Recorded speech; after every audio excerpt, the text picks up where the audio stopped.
नमस्कार दर्शक बंधु मु शिवप्रसाद टेच इन ओडिया चैनल को आपको स्वागत। आज बुधवार 9 तारिख कौन रही आज मुख्य खबर आसन से विषय जानिबा। यदि प्रथम थर पर आम चैनल को आसीथिबे आम चैनल को सब्सक्राइब करदेबे जहाँफल प्रत्येक दिन खबर आपण सर्वप्रथमे देखिपारे।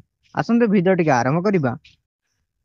प्रधानमंत्री आवास योजना ग्रामीण रे ओडिशा रे आउ 37 लाख परिवार को पक्का घर मंजूर करा जिवो।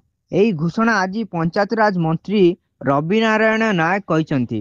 मंत्री नायक कहते प्रधानमंत्री आवास योजना ग्रामीण अधीन रे आउ 37 लाख परिवार को पक्का घर प्रदान करा जिवो। एने केंद्र सरकार को अनुमोदन मिल सारी।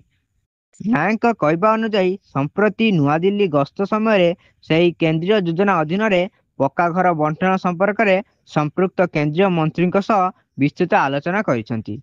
मंत्री आहुरी कहते चलित वर्ष नवेम्बर सुधा सरकार पक्का घर मंजूर करेंगे। एने संपृक्त अधिकारी मानक आलोचना होईछि। ऑनलाइन माध्यम जमा होइतिबा प्राय 4 लाख आवेदन जांच प्रक्रिया चली। ऑफलाइन आवेदन गुड़िक जांच शीघ्र आरंभ हेबो। ए योजना ओडिशार ग्रामीण अंचल में बसवास करुवा लोकों जीवन धारा उन्नतीकरण एक गुरुत्वपूर्ण पदक्षेप हेबाकू आशा कर। परवर्ती खबर मनमोहन कांधरे पुणी राज्य बीजेपी कमान मोट चतुर्थ थर पर हेले सभापति। गतकाली नामांकन दाखल प्रक्रिया रे एकमात्र प्रार्थी भावे केवल से ही नॉमिनेशन करथिले। आज विधिवत भावे सभापति भावे मनमोहन ना घोषणा कराई। मनमोहन कांधरे पुणी राज्य बीजेपी कमान लगातार द्वितीय और मोट चतुर्थ थर पर निर्द्वंद्व राज्य सभापति भावे निर्वाचित होइचंती मनमोहन। परवर्ती खबर पीएम किसान खाता को आसिबो पीएम किसान 20तम किस्ती। कोटी कोटी चाषी खुशी खबर। प्रत्येक 4 मासरे थरे एपरी वार्षिक मोट 3टी किस्ती रे 6000 टंका सीधा सड़क चाषी अकाउंट को आसुअछि। प्रधानमंत्री किसान सम्मान निधि योजना रे सामिल थिबा चाषी खुशी खबर, कारण एथिरे सामिल थिबा चाषी सरकार बड़ निष्पत्ति नेबाकू जाउछंती। प्रधानमंत्री किसान सम्मान निधि योजना रे देशर कोटी कोटी चाषी अकाउंट को सीधा सड़क आसुची आर्थिक सहायता राशि। सामिल थिबा चाषी खूब शीघ्र 20तम किस्ती पाइबाकू जाउछंती। एने खुशी खबर बड़ घोषणा करबाकू जाइछंती केंद्रर नरेंद्र मोदी सरकार। 20तम किस्तीर चाषी मानक अकाउंट को 2000 टंका लेखाएं आसिबो। देशर प्राय 12 कोटी चाषी उपकृत होई आसुछंती। प्रत्येक किस्ती रे चाषी अकाउंट को टंका आसुची एवं अगस्त मासरे ए टंका आसिबो बोली सरकार कहिसेंती। खबर आसंता काली भारत बंद डाकरा जानतु कौन खुला रब और कौन बंद रह। साधारण लोकों ପାଇଁ आसुची खुशी बड़ खबर। आसंता जुलाई 9 तारिख अर्थात आज दिन में भारत बंद डाकरा दि जाइए।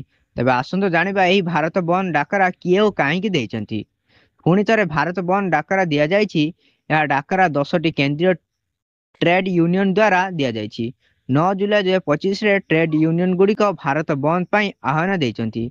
यहाँ अधीन बैंकिंग बीमा और डाक सेवा समेत अनेक जिनिस सीधा सड़क प्रभावित होबार संभावना अच्छी। भारत बंद संपर्क में all India trade union congress रो अमरजीत कौर कहते जे धर्मघोट 25 कोटी रु अधिक कर्मचारी सामिल होबार आशा कर जाइछि। से यह मध्य कहते जे कर्मचारी सहित चाषी माने मध्य एही बंद रे जुग देबार संभावना अच्छी। एही समय परवर्ती खबर भारत और पाकिस्तान मध्य सांप्रतिक 4 दिनिया सामरिक संघर्ष ऑपरेशन सिंदूर संपर्क में एक बड़ सूचना सामना को आसी। यही ऑपरेशन रे पाकिस्तान को चाइना ठारू साहाय्य मिली। विशेष कथा होउछि जे चाइना निजे यहाकू ग्रहण करिछि, किंतु पाकिस्तान यही सत्य को अस्वीकार करुछि। सोमवार बेजिंग रे एक सांबादिक सम्मेलन रे जेतेबेले चाइना वैदेशिक मंत्रालय मुखपात्र माओ निंग को पचरा गला जे चाइना पाकिस्तान को साहाय्य करिछि कि नहीं, से कहिथिले चाइना एवं पाकिस्तान भल बंधु, उभयों मध्य सुरक्षा और प्रतिरक्षा संबंधी सहयोग जारी रही। यही सहयोग कौन से तृतीय देश विरुद्ध में नुहे। माओनिंग सृष्टि भाव में स्वीकार स्पष्ट भाव स्वीकार कर चाइना और पाकिस्तान मध्य सामरिक सहयोग बहु दिन धरी चली एवं सहयोग भारत पाक विवाद समय जारी रही। से परवर्ती खबर कलाहांडी जिला उत्तर बनखंड केसिंगा रेंज अधीनस्थ तुलांगपदर ग्राम वन सुरक्षा समिति VSS को जंगल सुरक्षा और निया दाउरू रक्षा करिथिबारु वन सुरक्षा समिति को मुख्यमंत्री 2 लाख और मानपत्र प्रदान करिसेंति। समितिर दृढ़ प्रतिबद्धता और उल्लेखनीय अवदान पई 2025 मसीहार राज्य स्तरीय मुख्यमंत्री पुरस्कार समिति रे सभापति उमाकांत बेहेरा को भुवनेश्वर ठारे 2 लाख और मानपत्र सह पुरस्कृत करछंती।